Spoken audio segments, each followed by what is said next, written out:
उत्तराखंड सरकार की नंदा सुनंदा योजना से गरीब, अनाथ और असहाय छात्राएं अपनी पढ़ाई का सपना पूरा कर पा रही हैं। देहरादून के जिलाधिकारी सविन बंसल ने आज योजना के तीसरे चरण के तहत 3 छात्राओं को चेक बांटे। आर्थिक तंगी और परेशानियों के चलते जिन बच्चों को अपनी पढ़ाई अधूरी छोड़नी पड़ रही है, उनके लिए ये नंदा सुनंदा योजना वरदान साबित हो रही है। जिलाधिकारी सविन बंसल ने कहा कि विषम परिस्थितियों में रहकर पढ़ने और आगे बढ़ने की इच्छा रखने वाली बेटियां ही हमारी नंदा और सुनंदा देवी हैं। उन्होंने कहा कि नंदा सुनंदा योजना में कमजोर वर्ग की बालिकाओं के चयन के लिए जिला स्तर पर समिति गठन के साथ एसओपी तैयार की गई है।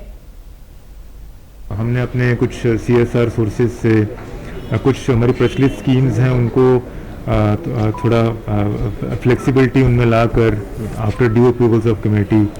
और कुछ हमारे जैसे ऐसे फंड राइफल क्लब इन सबको कन्वर्ज करके प्रोजेक्ट नंदा सुनंदा में चैनलाइज किया है कि जो बच्चों के स्कूल की फ़ीस है वो किसी भी स्कूल में पढ़ रही हो, चाहे प्राइवेट है, चाहे एडेड है या कोई सी ट्रस्ट का स्कूल है या कोई ग्रेजुएशन कर रही थी बच्ची या करना चाह रही हैं, किसी के माता पिता नहीं हैं, किसी के पिता की मृत्यु हो गई आकस्मिक या आर्थिक तंगी है फैमिली में, तो उसका एक बाकायदा एसओपी जारी किया गया है और उस एसओपी के तहत जो बालिकाएं चयन होकर आती हैं उनको इस इनिशिएटिव के माध्यम से सपोर्ट किया जाता है। और जैसा हमारा इंटेंट था कि जैसे जैसे बालिकाओं का चयन होता जाएगा ये प्रोजेक्ट हमारा निरंतर चलता रहेगा। तो आज 3rd फेज़ में कुछ और बालिकाओं का चयन हुआ है और उनको यहाँ पर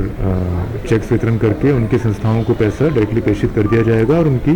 जो पढ़ाई है वो रिज्यूम हो जाएगी। तो उद्देश्य ये है कि वो सुदृढ़ हों, एम्पावर हों, और एक बालिका एम्पावरमेंट का मतलब एक पूरा परिवार, एक पूरा समाज